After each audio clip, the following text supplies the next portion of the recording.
Programme में आपको खुशामदीद कहते हैं। मैं असदुल्ला खान हूँ। हुकूमत दावे कर रही है कि मुआशी सूरत हाल मुल्क की बेहतर हो रही है। हुकूमत ने 3 सेक्टर्स में बेहतरी का दावा किया है। एक तो हुकूमत का ख्याल है कि एक्सपोर्ट्स बहुत बेहतर हुई हैं, एक्सपोर्ट का जो सेक्टर है वो बहुत बेहतरी की तरफ गामजन है।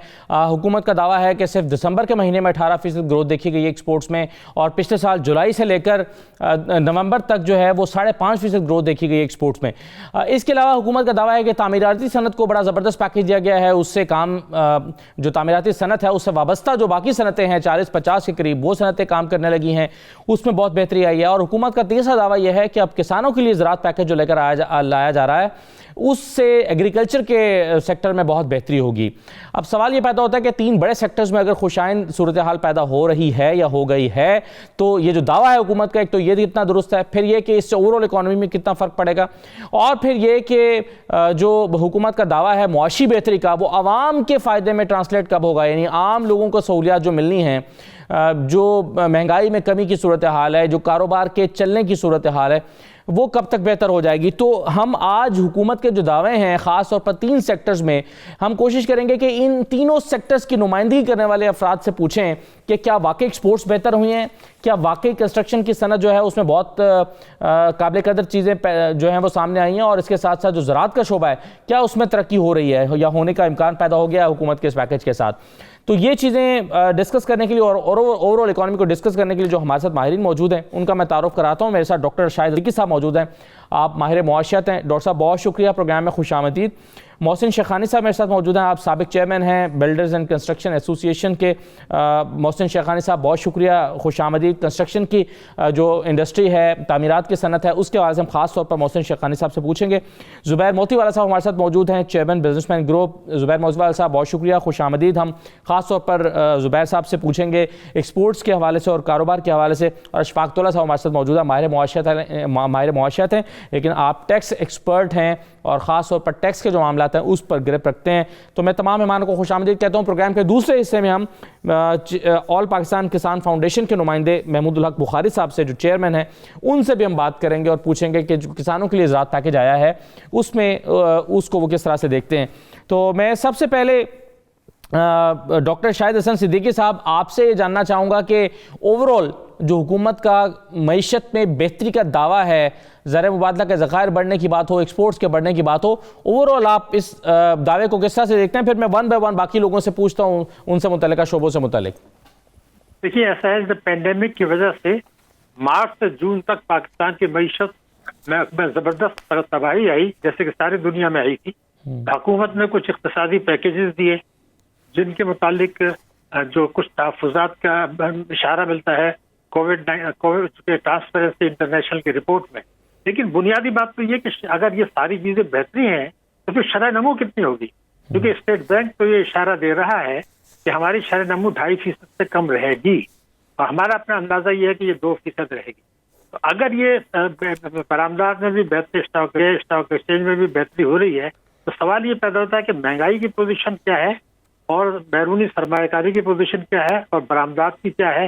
तो इसमें सबसे अहम बात यह है कि जुलाई से नवंबर तक जी पाकिस्तान की बरामदात गिरी थी, ये बिल्कुल डेफिनेट है। हालांकि रुपए की कदर में जबरदस्त कमी हुई, बरामद कुनिंदान को मराहत दी गई, टेक्सटाइल सेक्टर को दी गई, लेकिन जुलाई से नवंबर तक पाकिस्तान की बरामदात गिरी पिछले साल की इसी मुद्दत के मुकाबले में। अलबत्ता दिसंबर में ये बेहतरी आई है, अब ये देखना होगा कि ये कैसे रहती है।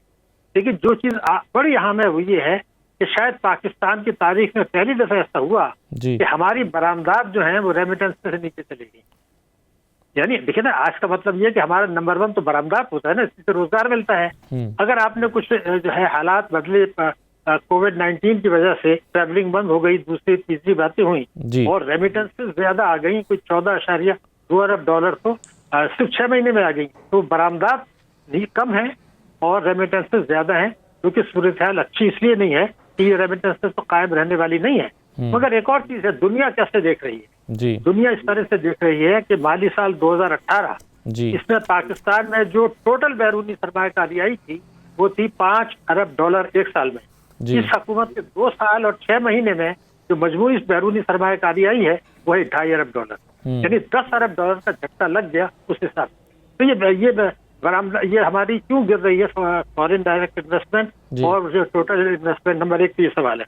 दूसरा ये था कि अगर जो कुछ बेहतरी आ रही है तो क्या ये इसलिए तो नहीं है कि हमने जो है जबरदस्त मराद दे दी, सनत को दी, सनतकारों को दी, ताजिरों को दी, जैसे आपने बात किया कि तामीराती शोबे को दी, तो हमें जरूरत तो थी।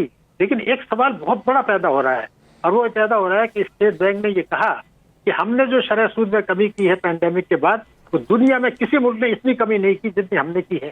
तो मेरा सवाल ये है कि क्या खुदा न खास्ता सबसे ज्यादा तबाही हमारे अंदर आई? अल्लाह ताला का फजल रहा कि पैंडेमिक से हमें नुकसान नहीं पहुंचा। तो अगर आपने रुपए की कदर में सॉरी शरह सूद में इतनी कमी कर दी, तो उसका नतीजा ये हुआ कि आपने जो 2 करोड़ खातेदार थे उनका शरह मुनाफा 11.25% से करके 5.5 पे ले आए। यानी 2 करोड़ आदमियों से आपने 600 रुपए कम दे रहे हैं कानून के खिलाफ। सही है, मैं बिल्कुल सही है डॉक्टर साहब। मैं चाहूंगा कि अब एक एक करके जरा मैं सामने सवाल रखूं। जुबैर साहब, सबसे पहले आपसे, सर क्या ये तासुर दुरुस्त है? यानी हुकूमत तो कह रही है कि बरामदात में बहुत ज़बरदस्त बेहतरी है, 18% का इजाफा दिसंबर के महीने में, लेकिन कुछ लोगों का ख्याल है कि ये बेहतरी इसलिए हुई कि कोविड की वजह से जो बरामदात जो हमारी एक्सपोर्ट्स रुकी हुई थी, ऑर्डर्स रुके हुए थे, वो सारे जमा होकर ये डिलीवर किए गए हैं, इसलिए हमें ये बेहतरी नज़र आ रही है। लेकिन अगर हम पूरे साल की मजमूई एवरेज देखें तो फिर ये बेहतरी को खातिर खा बेहतरी नहीं है। तो आप एक्सपोर्ट्स को किस नज़र से देखते हैं जुबैर साहब? देखें, बात यह है कि ये जो जितनी बातें हैं, एक तो बात आपकी बिल्कुल ठीक है कि ड्यूरिंग द कोविड 2.5 ईयर्स हमारा 2.5 मंथ्स को हमने एक्सपोर्ट किया नहीं। तो देखें, जब हमारे बायर्स कौन है? यूएस और यूरोपियन यूनियन। यूएस जो है स्पेंडिंग इकोनॉमी है, वो खर्च करते हैं लोग, तो वहां जब खर्च करते हैं तो अमेज़न की सेल्स जो है वो 3 गुना हो गई। तो लोग भले दुकानें बंद रही लेकिन लोगों ने खरीदना बंद नहीं किया। जब ये 3 महीने के बाद जब कोविड खत्म हुआ तो बहुत सारी इन्वेंट्री का वैक्यूम आ गया। इन्वेंट्री थी नहीं, लोगों के पास माल बेचने को नहीं था। तो ये जो माल का जो डिमांड का जो बूम आया वो इस वजह से आया। अब ये स्टेबलाइज होगा। और इसके साथ हमको ये भी समझ लेना चाहिए कि जितने भी इकोनॉमिस्ट हैं सारे एक बात करते हैं कि ये जो डिमांड है after the Covid, post Covid, यानी नेचुरल डिमांड, जब ये इन्वेंट्री का प्रॉब्लम खत्म हो जाएगा तो ये 30% कम हो जाएगी। तो हमारे ऊपर तो वो तलवार लटक रही है। लेकिन हमारा जो 18% एक्सपोर्ट जो बढ़ा, मैं आपसे शेयर करूं कि देखिए इसमें 2-3 वजूहात हैं। एक तो इंडिया का एक्सपोर्ट कम हुआ इसलिए कि वहां कोविड बहुत शदीद आया और उनकी जो है उनका जो ग्रोथ रेट है वो भी -8.5% हो गया। तो इससे सब कुछ सामने पिक्चर आती है। दूसरी एक बात ये थी कि हमारे गैस की बड़ी कमी थी और टेक्सटाइल की एक्सपोर्ट में गैस का कलीदी किरदार है, इसमें कोई दो बातें नहीं। तो जब ये गवर्नमेंट के साथ हमने जब बहुत एजिटेशन के बाद एक एग्रीमेंट किया जिसके तहत नवंबर की 1 तारीख से हमने जो रेट थे गैस के वो उसको बढ़ा के 786 से हमने 930 किया और आरएलएनजी की इंजेक्शन शुरू हुई। जब आरएलएनजी की इंजेक्शन शुरू हुई और 930 रुपए जब रेट हुए तो हमको बिल्कुल बिला तात्तुल 50 दिन तक जो है ना गैस मिली। यानी दिसंबर की 20 तारीख तक ये गैस चलती रही। अब ये जो एक्सपोर्ट आपको नजर आता है, एक तो ये है कि डिमांड बढ़ी because of the vacuum, inventory vacuum. दूसरी बात ये हुई कि ये जो गैस आई तो हमारी प्रोडक्टिविटी, यानी गैस के साथ हमने एग्रीमेंट ये किया कि हम संडे भी बंद नहीं करेंगे और हमको अनइंटरप्टेड गैस चाहिए। तो 50 दिन तक वो गैस मिली तो उसकी प्रोडक्शन जो हमारी कैपेसिटी यूटिलाइजेशन था वो ऑप्टिमम लेवल पे हुआ। तो वो जो माल जो तैयार हुआ वो हमने आपको यहाँ दिसंबर में आपको नजर आया कि ये 18% का ज्यादा जो एक्सपोर्ट हुआ है उसकी बड़ी वजह जो है वो हमारी प्रोडक्टिविटी में इजाफा था। अब ये पोजीशन है कि अगले आने वाले दिनों में ये गैस फिर कम हो गई है, फिर प्रेशर्स के प्रॉब्लम है, बावजूद इसके कि हमने आरएलएनजी के पैसे दिए वो नहीं मिल रही। आगे मुझे कोई फ्यूचर कोई अच्छा नहीं लग रहा। लेकिन जहां तक डिमांड है, जहां तक पाकिस्तानी माल की penetration into the world market है, इंशाल्लाह ताला मैं समझता हूं कि अगर गवर्नमेंट हमारा साथ दे और हमको जो है ना रिक्वायर्ड क्वांटम, क्वांटिटी और क्वालिटी में एनर्जी दे, इलेक्ट्रिसिटी और गैस। आपने अभी सुना होगा कि उन्होंने फिर बोला कि फरवरी 1 को हम गैस बंद कर देंगे कैप्टिव पावर प्लांट्स की, जनरल इंडस्ट्री की, और जो आपकी वैल्यू एडेड इंडस्ट्री यानी टेक्सटाइल है उसकी हम मार्च की 1 तारीख को बंद कर देंगे। इससे हमारे यहाँ बहुत बड़ा वबाल आया। यानी पूरे जो हमारे इंटरनेशनल बायर्स हैं उन्होंने कहा जी मार्च के बाद तो अगर बस गैस नहीं होगी आप हमको दे नहीं सकेंगे, डाइवर्ट करते हैं। ये सारी चीजें जो है ना अपनी जगह पर मौजूद हैं। लेकिन एक बात मैं आपको बताऊं, consumption of the people of Pakistan, मुझे पर्सनली टेक्सटाइल का फ्यूचर जो है ना वो अच्छा लगता है। अगला 1 साल 2 साल जो है अच्छा लगता है, और इसमें जो इन्वेस्टमेंट है वो तकरीबन 250 अरब रुपए की ठीक है, और जो पाइपलाइन जो एक्सपेंशन के नाम से चल रहा है। बिल्कुल सही है। राइट सर, बहुत आपने सही कहा कि चीज़ें जो है वो गैस की एक इंपॉर्टेंट फैक्टर थी और आने वाले दिनों आप कह रहे हैं सेक्टर इंप्रूव होता हुआ नजर आ रहा है मजीद। लेकिन एक चीज़ मैं अशफाक तोला साहब आपसे जानना चाहूँगा, अभी हाल ही में चंद दिन पहले इंटरनेशनल लेबर ऑर्गेनाइजेशन की एक रिपोर्ट सामने आई है, उसमें उन्होंने कहा है कि पूरी दुनिया में जो कोविड की वजह से हुआ उसमें 8.8% ग्लोबल वर्किंग आवर्स में कमी वाकई हुई है, जो कि 255 मिलियन फुल टाइम मुलाजमतों के बराबर बनती है। और एक चीज़ उसमें और कही गई थी, वैसे तो खैर वो बहुत बड़ी डिटेल्ड रिपोर्ट है, लेकिन उसमें कहा गया कि पूरी दुनिया की जो इकोनॉमी है उससे 3.7 ट्रिलियन डॉलर जो इंटरनेशनल जो बिजनेस है उससे निकले हैं, जो कि 44% बनता है ग्लोबल जीडीपी का। और पूरी दुनिया ने बड़ा सफ़र किया है। इसके अलावा और डिटेल बहुत सारे अदाद शुमार दिए गए हैं। मेरा सवाल आपसे ये है इसकी रोशनी में कि हमें जाहिर है दुनिया की इकोनॉमी अगर डिस्टर्ब हुई है तो पाकिस्तान भी तो दुनिया के साथ जुड़ा हुआ ही है।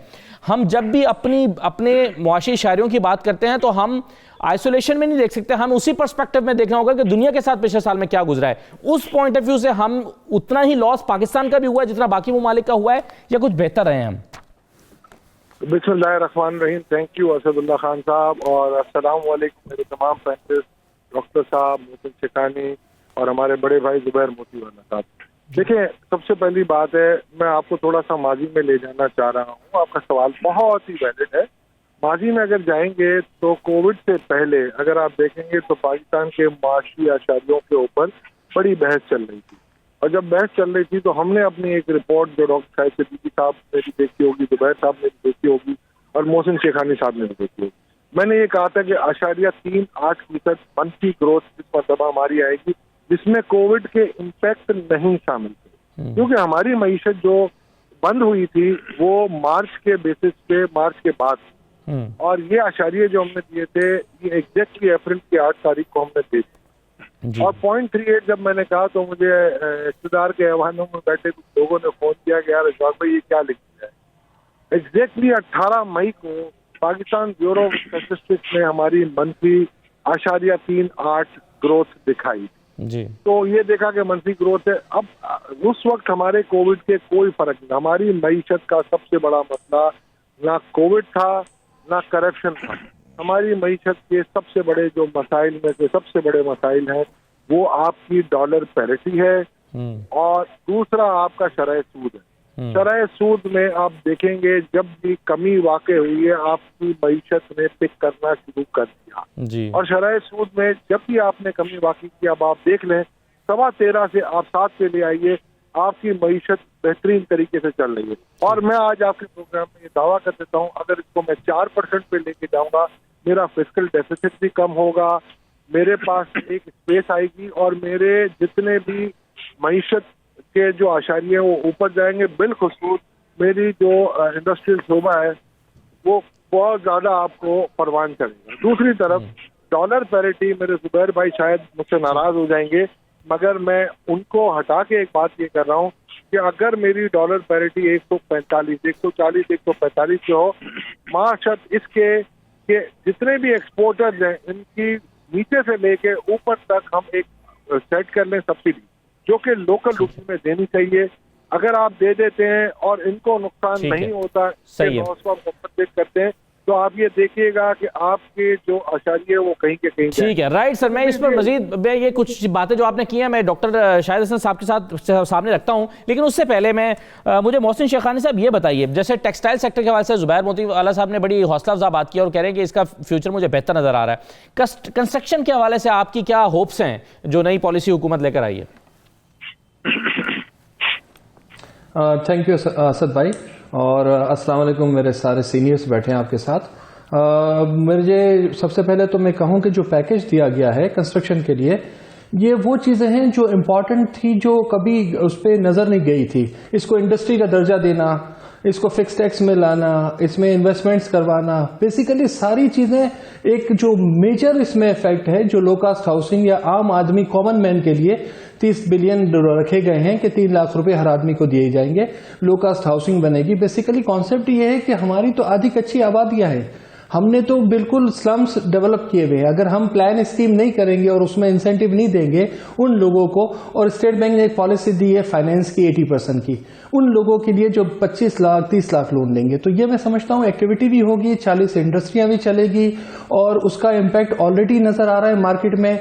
अभी तक जो भी एक्टिविटीज हुई हैं वो 20% हुई है, 80% एक्टिविटीज अभी बाकी हैं। हमारे प्लान्स अप्रूवल्स में हैं, सिस्टम्स सारे करप्शन के हवाले से रुके हुए थे, वो कुछ इम्प्रूव हो रहे हैं। प्राइम मिनिस्टर डायरेक्टली हर थर्सडे को खुद मीटिंग करते हैं, चारों चीफ सेक्रेटरीज होते हैं। उसके बावजूद भी आप समझे 4 महीने 6 महीने हुए हैं, अभी तक चीजें फाइनलाइज नहीं हुई, अभी तक डिजिटलाइजेशन नहीं हुआ, अभी तक मैपिंग नहीं हो रही, अभी तक मास्टर प्लान कंप्लीट नहीं हुए। तो ये बहुत इंपॉर्टेंट इंडस्ट्री होती है पूरी दुनिया में और इसको हमेशा नजरअंदाज किया गया है। आज कोई पैकेज इतना चीजें नहीं, ये एक आम आदमी के लिए ज्यादा इंपॉर्टेंट है, लेकिन ये इंडस्ट्री चलेगी। हमें बहुत होप है, हम समझ रहे हैं कि एक्टिविटी बहुत बेहतर होगी आने वाले वक्तों में। अगर इसी तरह ये इंडस्ट्री चलेगी तो हमारी 40 एलाइड इंडस्ट्री डायरेक्टली और तकरीबन 20 इनडायरेक्टली चीजें साथ चलेंगे। सही है, चलें। मेरा सवाल आपसे ये होना चाहिए कि आपको एक्सपेक्टेड कब तक है कि गवर्नमेंट ने जो पॉलिसी दी है वो अमली शक्ल मुकम्मल तौर पर कब तक इख्तियार कर लेगी? और कुछ और चीजें, मैं एक छोटा सा ब्रेक लेता हूँ, ब्रेक के बाद वापस आते हैं, इस पर बात करते हैं। हमारे साथ रहिए।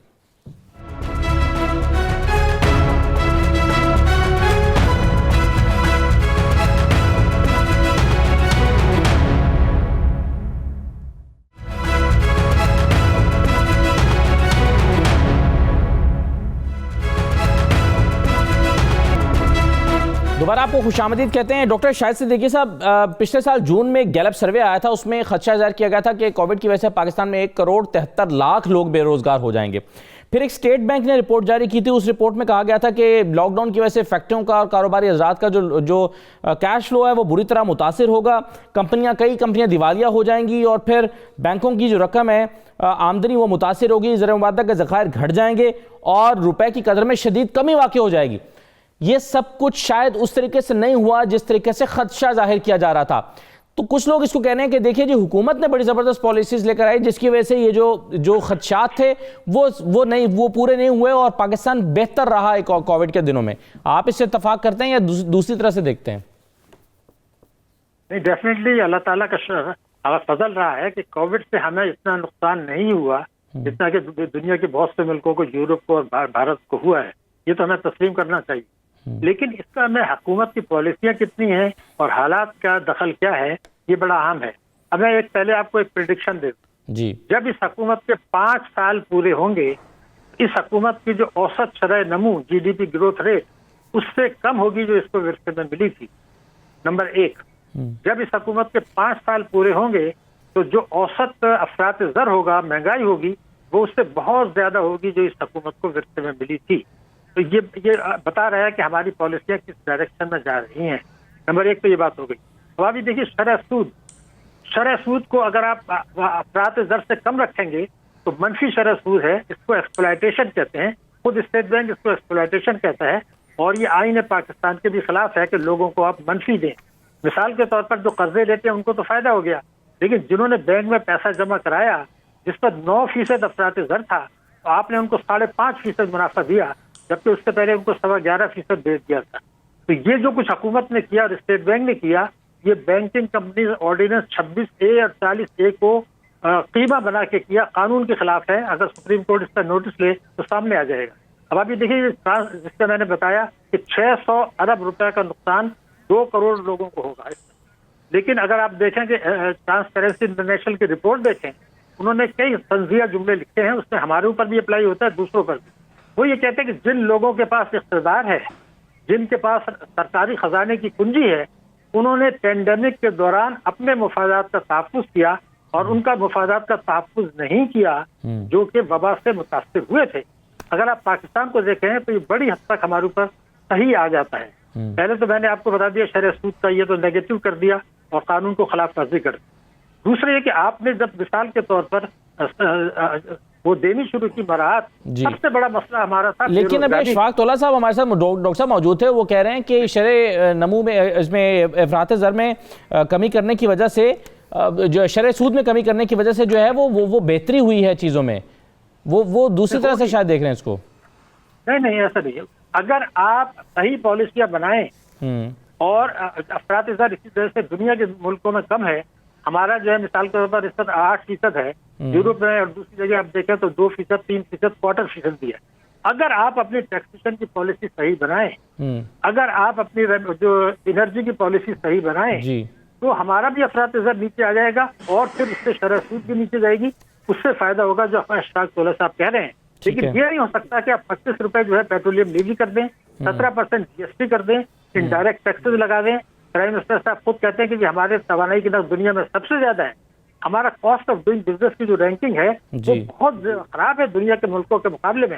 अगर वो चीजों की मौजूदगी में आप शरह सूद गिराएंगे तो उसके मनफी असरात मुरतब होंगे। ठीक है, तो एक तो ये दूसरी बात होगी। लेकिन सर ये गैस और बिजली की कीमतों में कमी की वजह से जो कॉस्ट ऑफ डूइंग बिजनेस है वो तो कम होकर भारत और बांग्लादेश से मुकाबले में आ गई है। एक्सपोर्टर्स इससे थोड़ा सा हमें मुतमईन दिखाई देते हैं।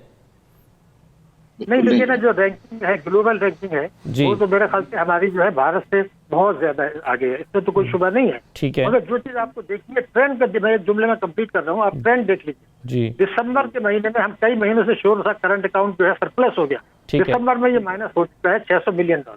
इसी तरह से हमारा जो जुलाई से दिसंबर ट्रेड डेफिसिट है, वो ट्रेड डेफिसिट जो है वो बढ़ गया है पिछले साल के मुकाबले में। ठीक है, अब तामीराती शोबे को आपने जरूर बरात दी है, उसकी बड़ी अहमियत है, रोजगार मिलेगा।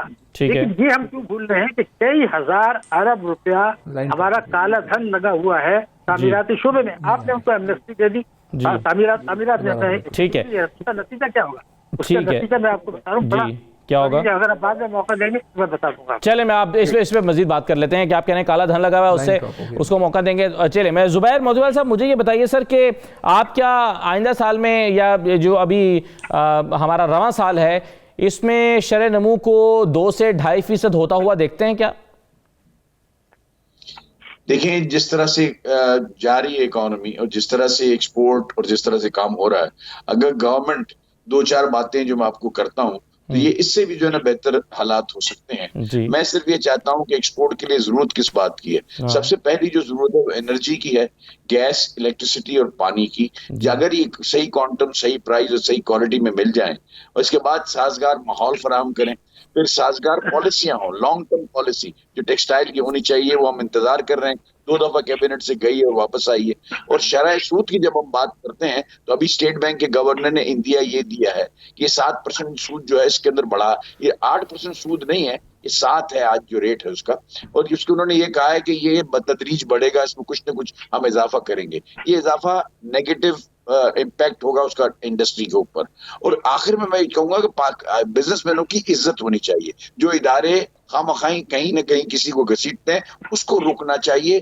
तब ये आप ये समझें कि we would be on the same. आज अगर आप बीच में कहीं ना कहीं, आप एक बात मुझे बताएं, सारे यहाँ बैठे हैं, पाकिस्तान को आपने देखा ना 18% जो है ना एक्सपोर्ट बढ़ी, ठीक हो गया, 18% एक्सपोर्ट बढ़ी, सारा कुछ अच्छा नजर आ रहा था। आगे हम बात कर रहे थे, क्या हुआ? एक अनाउंसमेंट किया आपने अनाउंसमेंट की कि फरवरी से गैस बंद हो जाएगी और मार्च से गैस बंद हो जाएगी। ये एक स्पैनर डाला, यानी आपने कौम की तरक्की में मुल्क जो आगे टेक ऑफ की पोजीशन में आया उसमें आपने एक स्पैनर डाल दिया और सारा जो है ना पूरे सब जगह से सस्पिशन हो गया, सब शक्कों को शुबहात पैदा हो गए कि पाकिस्तान डिलीवरी दे सकेगा कि नहीं दे सकेगा, क्योंकि गैस के बगैर तो कोई प्रोडक्शन होता नहीं। और वैल्यू एडेड टेक्सटाइल की जब हम बात करते हैं तो हम रुई नहीं बेचते, हम ग्रे क्लॉथ नहीं बेचते, हम कपड़ा नहीं बेचते, हम चाहते हैं कि वैल्यू एडेड गारमेंट की शक्ल के अंदर, मेड अप की शक्ल के अंदर जाए। उसी सूरत में आपको जो है ना $6 पर जो है ना पर मिलियन आपको आएगा, वरना कभी भी नहीं आएगा और आप उसके अंदर कर नहीं सकेंगे। और इसकी जो तरक्की पाकिस्तान की, उसके अंदर जो मिनहा है, वो चीजों को हम भूल जाते हैं। थोड़ा सा टेक ऑफ आता है, कोई ना कोई कृषि हो जाती है, पता नहीं कहाँ से आती है, क्या होता है, कुदरत की तरफ से है। लेकिन ये इस तरह से जब हालात पैदा होते हैं तो इससे बड़ा प्रॉब्लम होता है। ऐसे नहीं होना चाहिए। जब तक आप प्रायोरिटी नहीं देंगे मैन्युफैक्चरिंग सेक्टर को, चाहे वो इम्पोर्ट सब्स्टिट्यूट हो चाहे वो एक्सपोर्ट हो, फर्स्ट पहली चीज होनी चाहिए कि जो आदमी या मैन्युफैक्चरिंग कर रहा है, जो लोगों को, पाकिस्तानियों को रोजगार दे रहा है, जो ज़र मुबादला कमा के ला रहा है, उसकी हैसियत को तस्लीम जब तक नहीं किया जाएगा और उनको जब तक इनको जो है ना इंसेंटिव नहीं चाहिए, उनको जब तक उनकी मदद नहीं की जाएगी, उनकी इज्जत नहीं की जाएगी, हम जो है ना जिस तरक्की के ख्वाब देख रहे हैं वो नहीं आएगी। लेकिन इस वक्त जो हालात हैं, मेरी गुजारिश है अरबाब इख्तियार से कि देखें ये जो 2-4-5 बातें मैंने की है ये कोई मुश्किल बातें नहीं है, ये एटीट्यूड की बात है, ये जो ना एक रवैये की बात है। अगर गवर्नमेंट इस रवैये को इख्तियार करे और हम हमारी मदद करें, मैं आपको यकीन दिलाता हूं कि पाकिस्तान जिस तरक्की का ख्वाब देखते हैं, जिस प्रॉस्पेरिटी का और जिस गरीब आदमी के यहाँ किसी का हर एक आदमी को एम्प्लॉयमेंट का जो हम ख्वाब देखते हैं वो पूरा हो सकता है। हमारे पास सारे वसाइल मौजूद हैं, हमारे पास सब कुछ है, हमारी एग्रीकल्चर प्रोड्यूस को सिर्फ वैल्यू एडिशन की जरूरत है। अब हमको ये सारी बातों को देखकर हमको अगर हम कर दें, मैं आपको गारंटी देता हूं कि ये अगले 3 साल के अंदर पाकिस्तान की एक्सपोर्ट $40 बिलियन नहीं तो $35 बिलियन डेफिनेटली हो सकती है।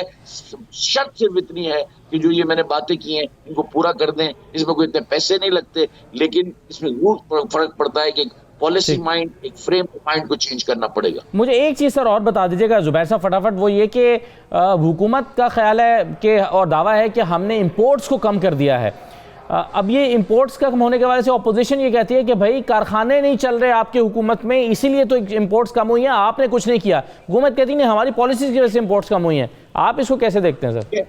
नहीं देखिए, इसको टेक्निकली देखना चाहिए, ये पॉलिटिकल बातों के अंदर मैं कभी भी नहीं जाता। ठीक है, बात ये होनी चाहिए ग्राउंड रियलिटीज है जी। ग्राउंड रियलिटी है कि इंपोर्ट डेफिनेटली कम हुई है, लेकिन उसके कम होने की वजह जो है ना, ये कोविड का एक तो सिनेरियो था जिसमें लोग कुछ खरीदो फरोख्त नहीं कर रहे थे, बाहर नहीं निकल रहे थे, तो जाहिर है जब खपत कम हो गई तो इंपोर्ट कम हो गया। अब इसके बाद सबसे बड़ी जो वजह मैं आपको बताऊं, आपकी 1 मिनट में समझ आ जाएगा। आपको पता है ना कि 2.5 महीने इंडस्ट्री बंद रही है, तकरीबन बंद रही है 80-90%, तो हमने लॉकडाउन में रखा पूरे मुल्क को। वो जब वो जो रॉ मटेरियल है वो 2.5 महीने का मतलब क्या होता है, आप इसका हिसाब कर लें, it comes to 25% of your imports. तो अगर आपका 25% खपत कम हो जाएगी इंडस्ट्री की रॉ मटेरियल की शक्ल में, तो इंपोर्ट तो कम हो जाएगी। आज आपको पता है हमारा जीडीपी जो है वो 320 होता था, अब 275 के करीब वो हो गया है। तो उसकी वजह यह है कि हमारा टोटल ट्रेड अकाउंट श्रिंक हुआ है। एक्सपोर्ट इंपोर्ट मिलाकर ट्रेड अकाउंट बनता है, वो ट्रेड अकाउंट को हमने श्रिंक नहीं करना, उसको हमने एक्सपेंड करना है। इंपोर्ट्स हर वक्त हर जगह के ऊपर जरूरी नहीं है कि वो उसको कम करने से मईशत के अंदर बेहतरी ला सके, कभी कभार चलना पड़ता है। राइट सर, तो ये ऑन द स्पॉट डिसीजन लेने की बात होती है। ठीक है, बिल्कुल सही है। अच्छा, अब मुझे मोहसिन शेखानी साहब एक चीज़ अभी की है, डॉक्टर शाहिद सिद्दीकी साहब ने बात की है, वो कह रहे हैं कि आपकी सनत को एक एमनेस्टी तो मिल गई, उससे आपकी सनत का पहिया तो चल जाएगा, लेकिन काला धन जो इकोनॉमी में आ जाएगा उससे इकोनॉमी को और नुकसान होंगे। उस पर वो कहते हैं मैं अभी तफसील से बात और भी करूंगा। तो आप क्या नहीं समझते कि आप एमनेस्टी लेकर अपनी सनत को तो चला रहे हैं, लेकिन इकोनॉमी को नुकसान होगा काला धन आने से? मैं बिल्कुल भी ये नहीं समझता और मैं इस पे एग्री नहीं करता। मेरा ये ख्याल है कि ऑलरेडी 2 एमनेस्टी आ चुकी है और हमारी तरफ से कोई ऐसी चीज नहीं है। जितने भी बिल्डर्स या जितने भी बिजनेस कम्युनिटी थी मैक्सिमम उन्होंने अवेल कर लिया है। ये वो पैसा है जो किसी और लोगों का है या कोई चीज है, लेकिन अभी तक ऐसी कोई बहुत बड़ा अमाउंट आया ही नहीं है जिसपे वो कह रहे हैं कि बहुत बड़ा काला धन आएगा। अभी हमारे पास FBR के रिजल्ट हैं, अभी हमारे पास सारे फिगर्स आए कि 553 प्रोजेक्ट जो अभी फिक्स्ड रिजीम में गए हैं, तो वो सब चेक कर लीजिए। वही लोग हैं जो ऑलरेडी बिल्डर्स है, उसमें कोई ऐसा पैसा आया नहीं है अभी तक। और ये एक इंसेंटिव है कि ये चीजें उस सूरत में होगी ताकि कंस्ट्रक्शन इंडस्ट्री चले। आप वो उसके साथ ये फिक्स है कि 2 साल में आपने प्रोजेक्ट कंप्लीट करना है, 2 साल में आपने स्ट्रक्चर कंप्लीट करना है। आम लोगों के लिए एक इंसेंटिव जरूर है कि एक आम आदमी जब वो प्रॉपर्टी खरीद रहा होता है, उसके पास वो ट्रेल नहीं होती, वो आसानी से प्रॉपर्टी खरीद लेगा जो 2 करोड़ रुपए की, 50 लाख रुपए की, 5 करोड़ रुपए की, या फैमिली में जब बाइफर्केशन होती है तो लोग अपने हिस्सों की चीजें लेते हैं, तो उनके लिए एक जरूर एक इंसेंटिव है। मैं समझता हूं कि ये ज्यादा इंपॉर्टेंट है कि आम जो ऑलरेडी 2 एमनेस्टीज में हम लोग जितने भी थे अपनी प्रॉपर्टी से लेकर हर चीज करवा चुके हैं, हमारे पास ऐसी कोई गुंजाइश नहीं है, तो इतना बहुत बड़ा फर्क नहीं पड़ेगा। और एक मेरा सिर्फ यही कहना है कि लॉन्ग टर्म पॉलिसीज, जैसे जुबैर भाई ने कहा, जब तक हम लॉन्ग टर्म पॉलिसीज पे नहीं आएंगे, इंटरेस्ट रेट कम नहीं होगा, बिजनेस एक्टिविटीज नहीं होगी, दुनिया भर से मुकाबला करना पड़ता है, सब बिजनेस जितनी भी बिजनेस कम्युनिटी है उन सबको रिस्पेक्ट देना, उनके इश्यूज को जिस तरीके से भी सबको एड्रेस करने की जरूरत है ताकि ये मुल्क में जॉब क्रिएशन हो, ताकि ये मुल्क आगे जाए। हम बिजनेस कम्युनिटी को उस लेवल पे लाए नहीं जो इसका रुतबा होता है, उसको कभी खड़ा ही नहीं रखा। हमने उसको वो इज्जत नहीं दी जिसकी वजह से हमने ब्यूरोक्रेसी, हमने नैब, हमने FIA, इन चक्रों में लोगों को परेशान कर दिया। जो कि प्राइवेट सेक्टर काम कर रहा है उसको तो आपको रिस्पेक्ट देनी है, तब ये चीजें आगे चलेंगी। ठीक है, राइट सर। चलें, मगर डॉक्टर शाहिद सिद्दीकी साहब का इस पर पॉइंट क्या है, इस पर बात कर लेते हैं, ब्रेक ले लेते हैं, ब्रेक के बाद वापस आते हैं, फिर आप इसका जवाब दीजिएगा। जुबैर मोतीवाल साहब, आपका बहुत शुक्रिया प्रोग्राम में शिरकत करने के लिए। एक ब्रेक ले रहे हैं, ब्रेक के बाद फिर एग्रीकल्चर सेक्टर से मौक़िफ़ लेंगे कि वहां पर जो रिफॉर्म्स आ रही हैं उससे क्या बेहतरी आ रही है। एक ब्रेक के बाद वापस आते हैं।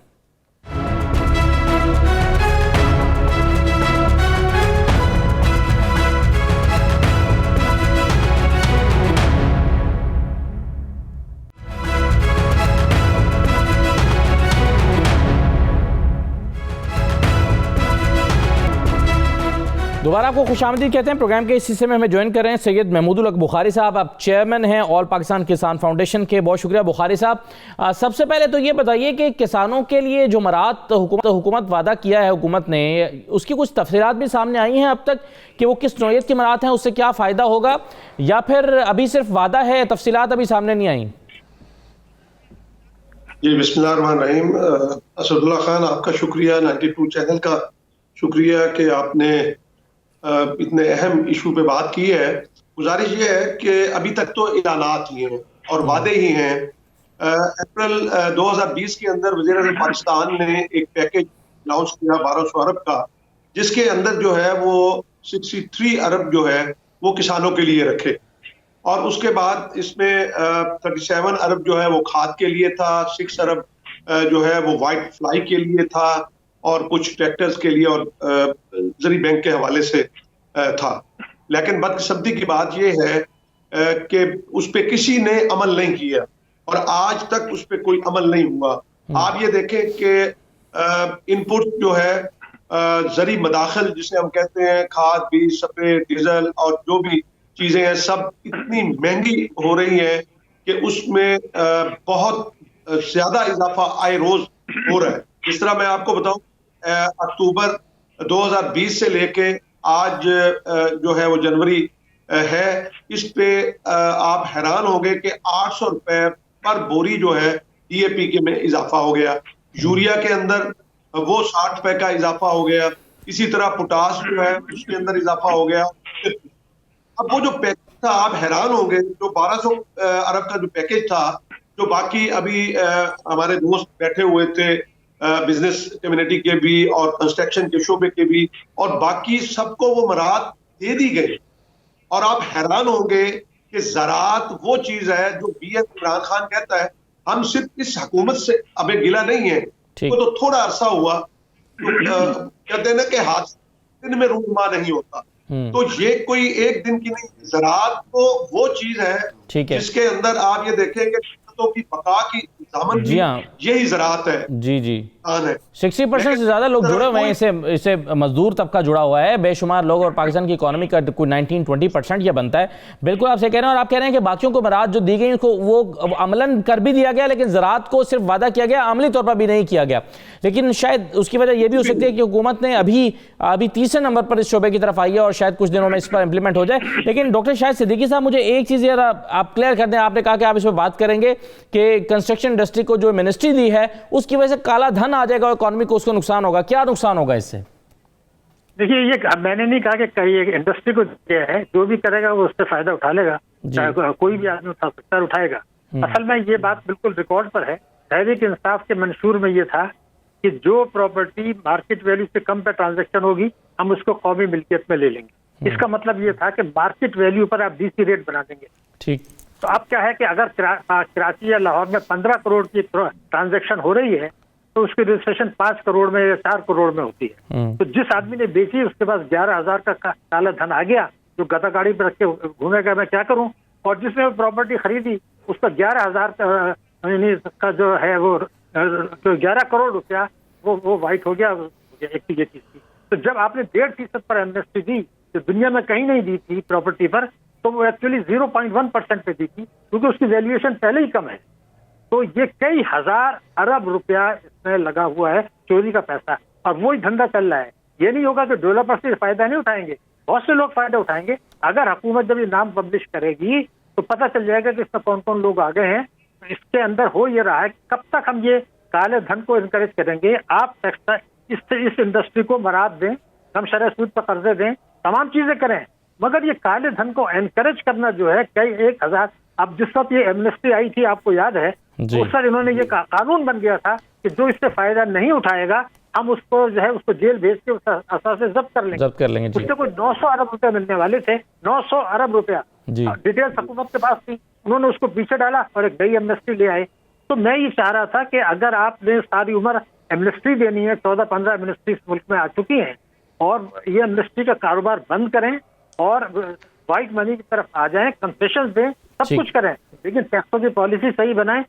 लेकिन शेखानी साहब जो कंफ्यूज हो रहे थे, मैंने ये नहीं कहा कि वो डेवलपर्स भी फायदा उठाएंगे, इसमें तो बहुत से गलत किस्म के लोग आ गए, किसी पे लेबल तो नहीं लगा कि मैं डेवलपर है, मेरे पास चोरी का स्मगलिंग का पैसा है, मैं भी धंधे में आ गया, तो ये गलत हो रहा है। मईशत को कमजोर बुनियादों पर इस्तेमाल कर रहे हैं, मेरा मकसद ये था, आर्जी फायदा दे रहे हैं, ठीक है, सही है, लेकिन आप कह रहे हैं कि मुस्तकिल बुनियादों पर ये काम सही नहीं हो रहा। मैं एग्रीकल्चर से आपको बता रहा हूँ, एग्रीकल्चर जी, मेरी जो रिसर्च है, पाकिस्तान में 5 गुना इजाफा हो सकता है एग्रीकल्चर जीडीपी में, उसमें ये लाइव स्टॉक भी है, उसमें फिशरीज भी हैं, उसमें क्रॉस भी हैं। अगर ये 5 गुना इजाफा होता है तो 12 करोड़ आदमियों की फीसद आमदनी में इजाफा हो जाएगा। तो इसकी तरफ तवज्जो नहीं है, सिर्फ सियासी बयानात अभी तक आ रहे हैं। मैं दुआ करता हूँ कि हुकूमत इस तरफ आए तो बहुत बड़ी गुर्बत में। जी शेखानी साहब, कैसे रिस्पॉन्ड करते हैं आप डॉक्टर साहब की बात को? जी डॉक्टर साहब हमारे सीनियर भी है, मैं सिर्फ डॉक्टर साहब को ये बता दूं कि पहले डॉक्टर साहब 70 साल से डीसी वैल्यू चली आ रही थी और कोई वैल्यू नहीं थी, उसी पे ट्रांजैक्शन होती थी, वो एक चपरासी करा ले या चीफ जस्टिस पाकिस्तान करा ले या मैं करा लूं, सभी के लिए बराबर था। अब जाके उसके बाद डीसी वैल्यू आई, एफबीआर वैल्यू और मार्केट वैल्यू, फिर ये इशू 3 वैल्यू पे झगड़ा शुरू हो गया। उसके बाद दोबारा इस गवर्नमेंट ने जो ड्यूटी कम की, बेसिकली इंपॉर्टेंट तो ड्यूटी ट्रांजैक्शन है ना, अब ट्रांजैक्शन 8% 7% रखेंगे तो कोई भी अपनी वैल्यू ओरिजिनल दिखाएगा। अब उन्होंने ड्यूटी 2% कर दी है, अब मार्केट वैल्यू के करीब ट्रांजैक्शन होनी शुरू हो गई है। पाकिस्तान की तारीख में कभी भी इतने बड़े अमाउंट की प्रॉपर्टी वैल्यू नहीं होती थी, अब होनी शुरू हुई है। हमारा तो कहना है 1% ट्रांसफर फी हो ताकि एक्चुअल मार्केट वैल्यू पे आपकी चीजें आए, उसमें ब्लैक एंड व्हाइट का चक्कर खत्म हो जाए। हमें अपनी पॉलिसीज को बेहतर करना है।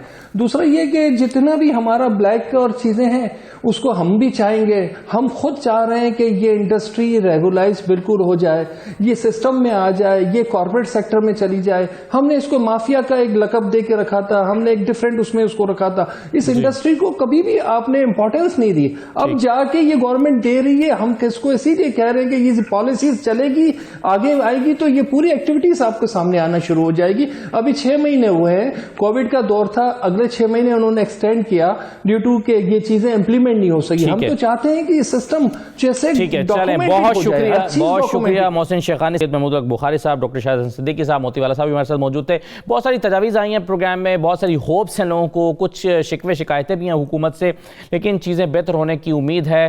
टेक्सटाइल का फ्यूचर बेहतर नज़र आ रहा है, गैस की डिमांड है कि गवर्नमेंट उसको देती रहे और अपनी पॉलिसीज़ को मुस्तकिल बुनियादों पर इस्तवार करे तो चीज़ें पाकिस्तान में बेहतर हो जाएंगी। इजाज़त दीजिए, अल्लाह हाफ़िज़।